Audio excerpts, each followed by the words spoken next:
Building a modern cruise ship is an exercise in extreme engineering, combining the construction techniques of a skyscraper with the hydrodynamic demands of an ocean-going vessel. The process begins not in a dry dock, but in a sprawling steel fabrication facility where thousands of tons of high-strength, low-alloy marine steel arrive in massive flat plates. This steel must be carefully prepared before it can become part of a ship. The plates are fed through a shot-blasting machine, where tiny steel beads bombard the surface at high velocity, stripping away mill scale and rust to reveal bare, pristine metal. Immediately after blasting, the plates are coated with a specialized zinc silicate primer that temporarily prevents corrosion during the months of construction ahead. Once primed, the steel moves to the cutting tables. Traditional mechanical cutting is far too slow and imprecise for modern shipbuilding, so computer-controlled underwater plasma cutters are used. The cutting bed is submerged in a shallow pool of water to absorb excess heat and suppress toxic smoke. A localized electric arc superheats compressed gas, turning it into a plasma jet that reaches temperatures exceeding 20,000 degrees Celsius. This jet slices through steel plates up to 2 inches thick with millimeter precision, vaporizing the metal in its path, while a blast of secondary gas blows the molten slag away. Because the surrounding water instantly cools the steel, the metal does not warp or lose its structural integrity from heat distortion. For the curved sections of the ship, especially around the hull and the bulbous bow, flat plates must be formed into complex three-dimensional shapes. This is achieved using massive hydraulic roll-bending machines. The steel plate is fed between heavy cylindrical rollers that apply thousands of tons of localized pressure, gradually curling the fixed steel into precise sweeping curves. For even more complex compound curves, a process called line heating is employed. Highly skilled technicians use oxyacetylene torches to heat specific, narrow lines on the steel plate, and then rapidly cool them with water. The sudden thermal expansion and contraction force the steel to bend along the heated lines, shaping it into the exact hydrodynamic contours required to slip efficiently through the water. Modern cruise ships are far too large to be built from the bottom up in a single location. Instead, they are constructed using the modular block method. The ship is divided into dozens, sometimes hundreds, of individual three-dimensional sections called blocks.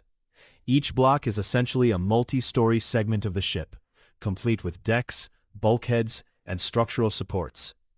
Constructing these blocks independently in enclosed factory halls allows multiple sections of the ship to be built simultaneously, drastically reducing the overall construction time. Welding these massive steel blocks requires extraordinary precision and strength.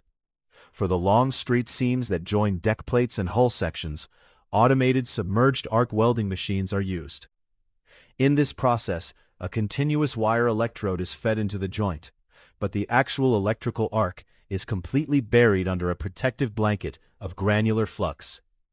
As the arc melts the wire and the steel, the flux melts as well, forming a layer of liquid slag that shields the molten weld pool from oxygen and moisture in the air. This prevents porosity and results in a highly uniform, deeply penetrating weld. Because a structural failure at sea could be catastrophic, every critical weld is subjected to non-destructive testing. Technicians use ultrasonic testing equipment, which sends high-frequency sound waves deep into the steel. If the sound waves hit a microscopic air bubble or a crack inside the weld, they bounce back to the sensor, revealing hidden flaws that must be ground out and re-welded. X-ray radiography is also used for the most highly stressed joints, providing a photographic negative of the weld's internal structure. Once the structural steel of a block is complete, the pre-outfitting phase begins. While the block is still resting in the fabrication hall, workers install kilometers of electrical cabling, plumbing pipes, ventilation ducts, and insulation. Installing these systems at this stage is highly efficient because the blocks are often positioned upside down or on their sides, allowing workers to install overhead piping without having to work above their heads. Once a block is fully pre-outfitted, a heavy lift transporter moves it out of the hall and into the massive dry dock where the ship will finally be assembled. This is where the sheer scale of the operation becomes apparent.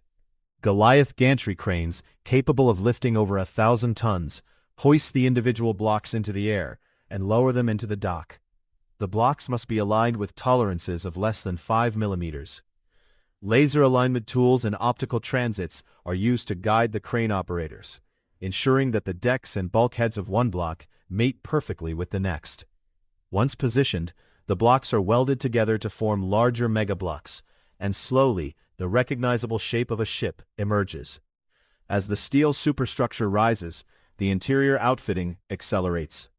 One of the most fascinating aspects of modern cruise ship construction is the installation of passenger cabins. These cabins are not built room by room on the ship. Instead, they are manufactured on an assembly line in a completely separate factory miles away. Each cabin is constructed as a self-contained steel box, known as a prefabricated pod. They are fully finished down to the last detail, including installed wiring, plumbing, mirrors, beds, and even carpets. These completed pods are transported to the shipyard, hoisted onto the decks, and slid into the steel superstructure on rails, much like sliding a drawer into a cabinet. Workers then simply plug the electrical and plumbing connections into the ship's main utility trunks. This modular approach saves an enormous amount of time and isolates the cabins from the ship's steel frame, which helps dampen vibrations and noise from the engines. Below the waterline, the hull is treated with highly specialized coatings. After another round of sandblasting to ensure perfect adhesion, epoxy primers are applied, followed by layers of anti-fouling paint. Traditional paints used biocides to kill marine life that tried to attach to the hull, but modern cruise ships utilize advanced silicone-based foul-release coatings. These coatings create a surface so incredibly smooth and slippery at a microscopic level that barnacles, algae, and tube worms simply cannot maintain a grip. As the ship moves through the water, the friction washes any attached organisms away. This perfectly smooth hull significantly reduces hydrodynamic drag, saving thousands of gallons of fuel over the ship's lifetime. When the exterior is complete and watertight, the dry dock is flooded, and the ship floats for the first time. The physics of how such a massive, top-heavy structure remains buoyant and stable is a marvel of naval architecture. According to Archimedes' principle, the ship will float as long as it displaces a volume of water equal to its own weight. Despite towering up to 20 stories above the water, a cruise ship is fundamentally a massive hollow shell full of air. The center of gravity is carefully managed. The heaviest components of the ship, including the massive engines, fuel tanks, fresh water reserves, and heavy machinery, are located at the very bottom of the hull. Conversely, the towering superstructure above the main deck is constructed from thinner, lighter steel, and sometimes aluminum, to keep the upper decks as light as possible. This ensures that the center of gravity remains low, pulling the ship downward against the upward push of buoyancy, keeping the vessel upright. To manage stability in rough seas, cruise ships rely on dynamic ballast systems and active fin stabilizers. The ballast system consists of dozens of large tanks built into the double hull at the bottom of the ship. Powerful pumps can move thousands of tons of seawater between these tanks in minutes. By transferring water from port to starboard or fore to aft, the ship can counteract uneven weight distribution, wind heel, or passenger movement, maintaining a perfectly level trim. For dynamic stabilization against ocean waves, the ship deploys active fins from beneath the waterline. These fins resemble small airplane wings extending from the sides of the hull. A complex system of gyroscopes and accelerometers continuously monitors the ship's rolling motion. When a wave begins to tilt the ship, a centralized computer instantly calculates the required counterforce and signals massive hydraulic actuators attached to the fins. The fins rotate, changing their angle of attack relative to the water flowing past the hull. Much like an airplane wing generating lift, the fins generate hydrodynamic lift in the opposite direction of the roll, effectively pushing back against the wave and keeping the ship remarkably steady. Powering a floating city requires a colossal amount of energy. Modern cruise ships do not use traditional mechanical drive shafts connected directly to diesel engines. Instead, they function as massive mobile power plants using a diesel-electric propulsion system. Deep in the engine room, multiple massive four-stroke diesel engines, or sometimes gas turbines, are coupled directly to electrical alternators. When these engines run, they do not turn propellers. They generate high-voltage electricity, creating a localized power grid for the entire vessel. This power is distributed through a central switchboard, dynamically routing electricity where it is needed most. Some of this electricity goes to the hotel load, powering the thousands of lights, kitchens, air conditioning units, and entertainment systems. The vast majority of this electrical power, however, is routed to the propulsion system. Thrust is typically provided by specialized propulsion units called azipods. Instead of a propeller shaft piercing the rear of the hull, an azipod is a hydrodynamic nacelle suspended directly beneath the stern. Inside this pod sits a powerful electric motor directly connected to a forward-facing propeller. Because the motor is housed outside the ship's hull, it is naturally cooled by the surrounding ocean water, and the entire pod can be rotated a full 360 degrees on a vertical axis. This thrust vectoring allows the ship to direct its entire propulsive force in any direction. The captain can turn the pods sideways to push the stern directly toward a dock, or turn them forward to act as a massive hydrodynamic brake. Coupled with powerful electric bow thrusters positioned in transverse tunnels at the front of the ship, a modern cruise ship can move laterally and maneuver with incredible precision without the need for tugboats. Supporting thousands of passengers and crew at sea for weeks requires complex life support systems, specifically for water and climate control. A cruise ship must generate its own fresh water from the ocean. This is primarily done using reverse osmosis desalination. Seawater is drawn into the ship and passed through multiple stages of mechanical filtration to remove sand and large particulates. High-pressure centrifugal pumps then force this water at over 800 pounds per square inch against tightly wound, semi-permeable membrane filters. Microscopic pores in these membranes are so small that water molecules can pass through, but heavier salt ions and minerals are trapped and flushed back into the sea. Because this purified water is so completely stripped of minerals that it becomes corrosive to the ship's own copper plumbing, it must be carefully remineralized and chlorinated before it is pumped to the passenger decks. Climate control inside the massive enclosed volume of the ship relies on chilled water systems. Huge electrically driven centrifugal compressors chill thousands of gallons of water, which is then pumped continuously in a closed loop throughout the ship. In localized air handling units on every deck, large fans blow warm interior air over coils filled with this chilled water.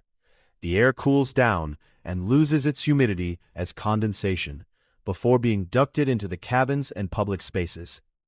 The absorbed heat is carried away by the water loop, back to the engine room, where it is transferred to a seawater cooling system and expelled safely into the ocean.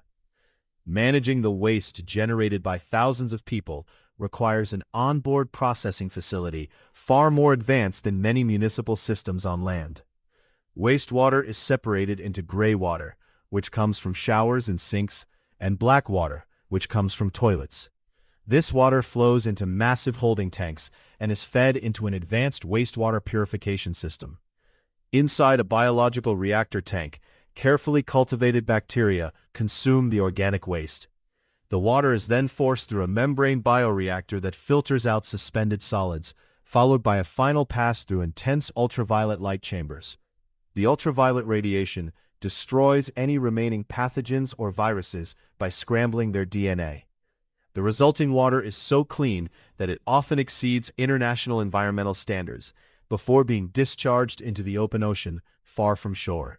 Solid waste is meticulously sorted by crew members in a dedicated recycling center deep within the hull. Glass is crushed, aluminum and tin are compacted into dense cubes, and cardboard is baled to be offloaded in port. Combustible, non-recyclable waste, is burned in high-temperature onboard incinerators that utilize special scrubbers to clean the exhaust gases before they are released into the atmosphere. Finally, safety and redundancy dictate every aspect of the ship's operation. The hull below the waterline is built with a double bottom, creating a void space that protects the inner hull in the event of a grounding. The entire lower section of the ship is divided into multiple watertight compartments, separated by thick steel bulkheads.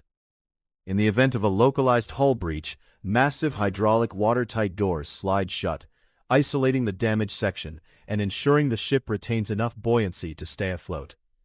Modern vessels are built under strict safe return to port regulations, meaning that critical systems are completely duplicated and separated by fire-resistant boundaries. There are at least 2 completely independent engine rooms, 2 main switchboards, and dual navigation control systems.